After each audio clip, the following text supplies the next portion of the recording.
Notre société idéalise l'alcool même si celle-ci est néfaste pour la santé. En effet, l'Agence de la Société publique du Canada rappelle que la consommation d'alcool, et ce de petites quantités, comporte certains risques pour la santé.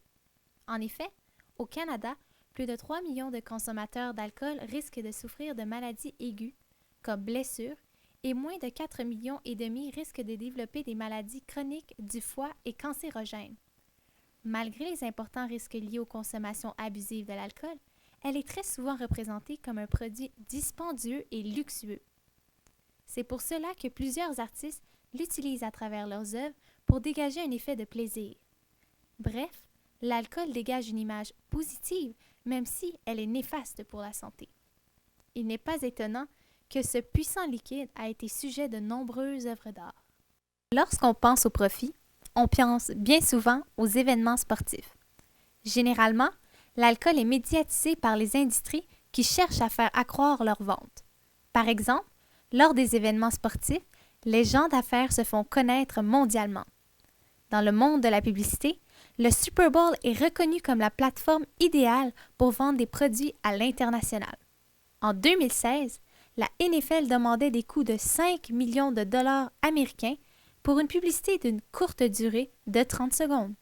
Malgré cela, les compagnies ne reculent pas devant des sommes exorbitantes et profitent de cette occasion pour se faire entendre.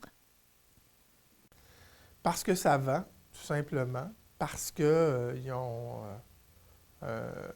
une association presque logique ou attendue.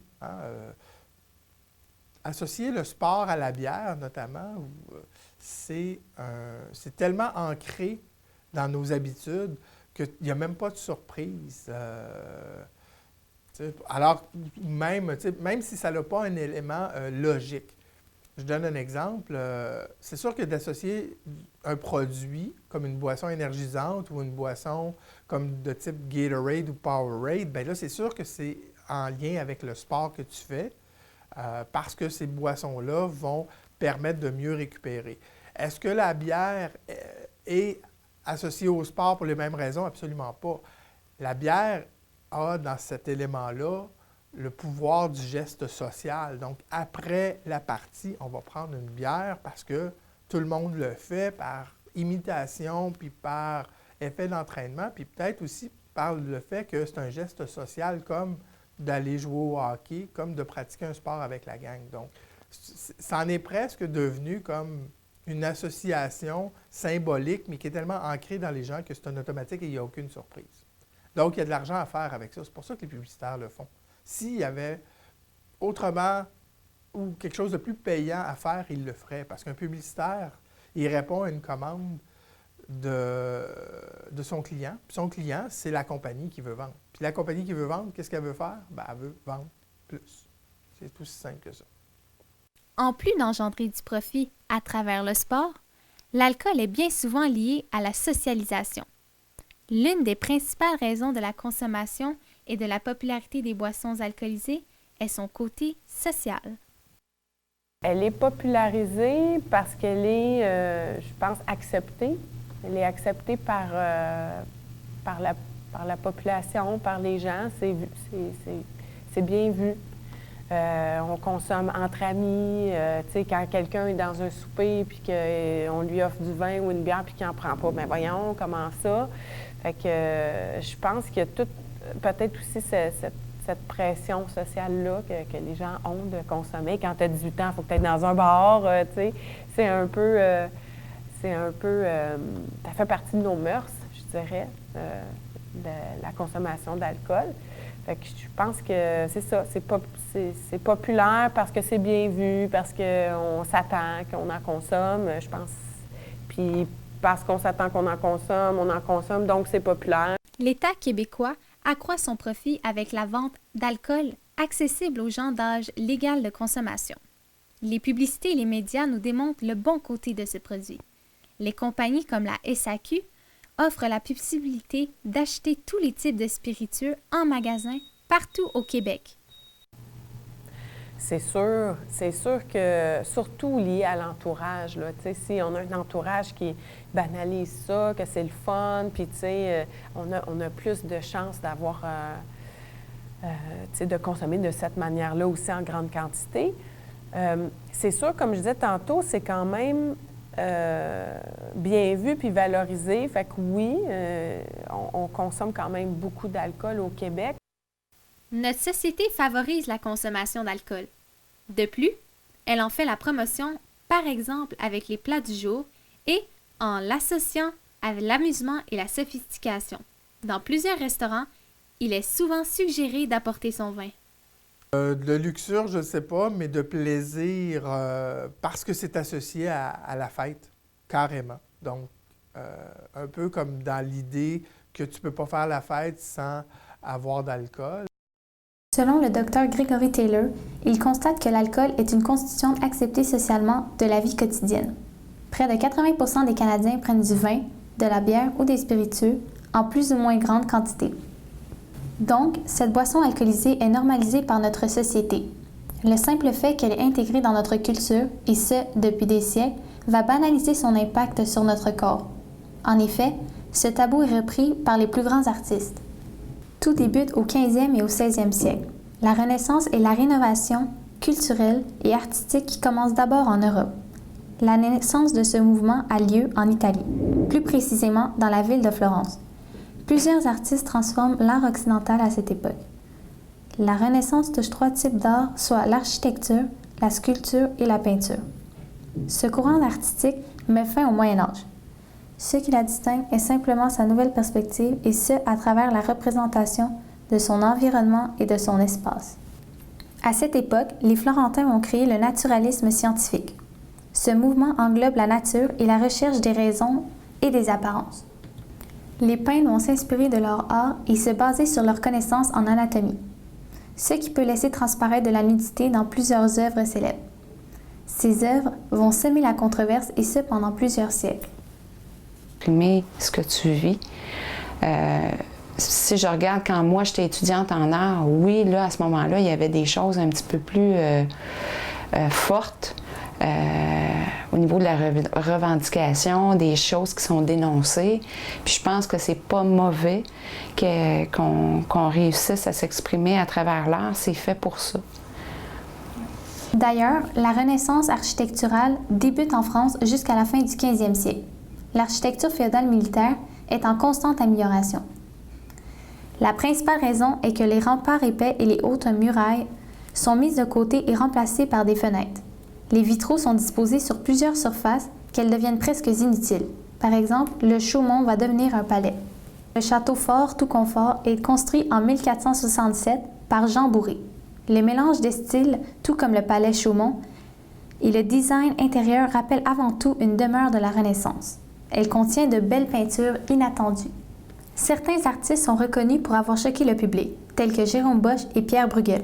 Jérôme Bosch se caractérise par un mélange de personnages fantastiques et imaginaires à des figures caricaturales mais réalistes. Il illustre la lutte du bien et du mal, par exemple le tritypique appelé Jardin des délices. Comme son nom l'évoque, elle représente la création de ce monde. Il y a le paradis et l'enfer, puis le Jardin des délices. Toutefois, elle n'est pas comme celle que nous connaissons. Celle-ci n'est pas censurée. Dans ce paysage, on y retrouve un groupe de personnes nues et cette œuvre a semé la controverse et ce pendant plusieurs années. On voulait que tout le monde soit dans le même petit carcan. C'était difficile à l'époque, même pour les femmes artistes, ça a été long avant qu'elles soient acceptées.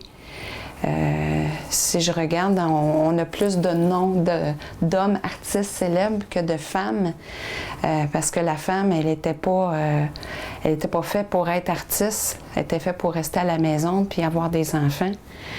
Puis, tranquillement, ça a changé, ça a évolué. Le deuxième peintre qui a su se démarquer est Pieter Bruegel, surnommé Pierre le Drôle. Il porte ce nom car chacune de ses œuvres fit sourire ses spectateurs.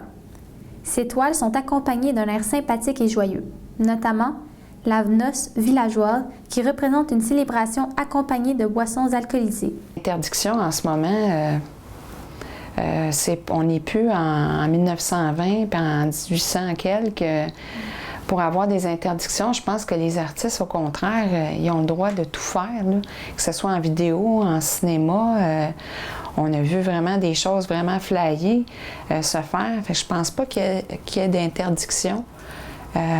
Au contraire, là, je pense qu'on est toujours les artistes sont toujours à l'affût de faire des nouvelles choses, même si presque tout a été fait.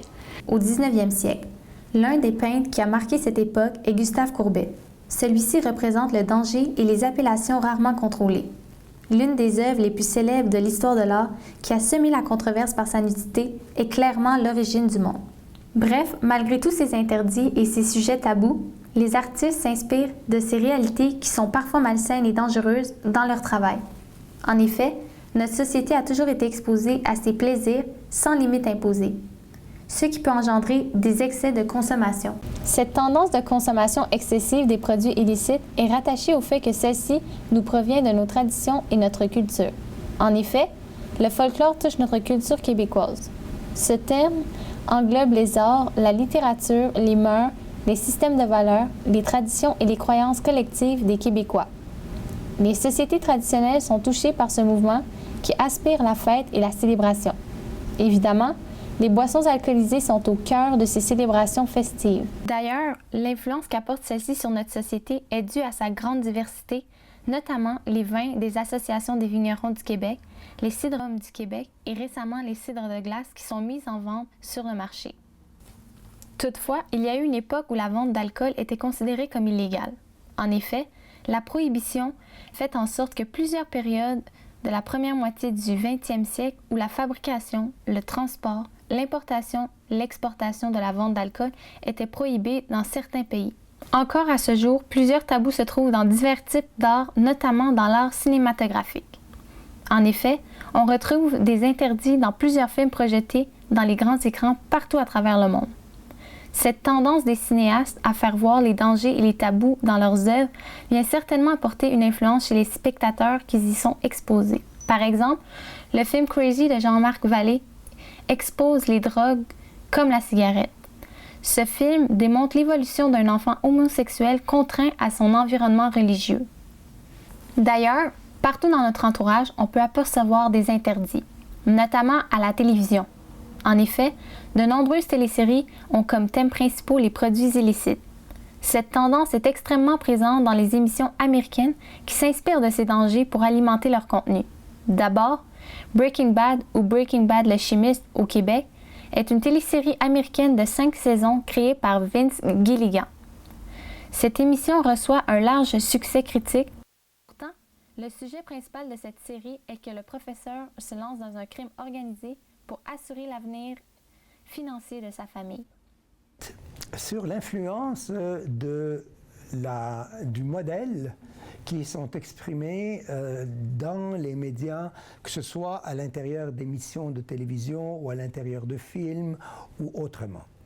Et là, il faut bien savoir, et je vais prendre l'exemple de mon émission préférée, la bêtise personnifiée qui s'appelle l'émission des recettes pompettes que l'on voit à VTL, où il y a non seulement la banalisation de la consommation excessive, mais même la promotion de la consommation excessive. Eh bien, ce torchon d'émission, même s'il a 600 000 téléspectateurs qui les regardent et qui trouvent ça très, très drôle, ne va pas influencer 85% des gens. Il y a 85% des gens qui vont regarder cette émission, qui vont s'amuser ou pas s'amuser, peu importe, et ça ne va strictement pas influencer la façon dont eux se comportent. Mais il y a un 15% des gens, entre 15 et 20% des gens, qui, eux, vont être influencés. La popularité des émissions sur des sujets tabous peut bien engendrer les risques d'abus en société. C'est pour cette raison que le gouvernement met en place des organismes pour la prévention, comme Éducalcool. Cet organisme gouvernemental cherche à conscientiser les gens et à consommer en modération en publiant des campagnes publicitaires.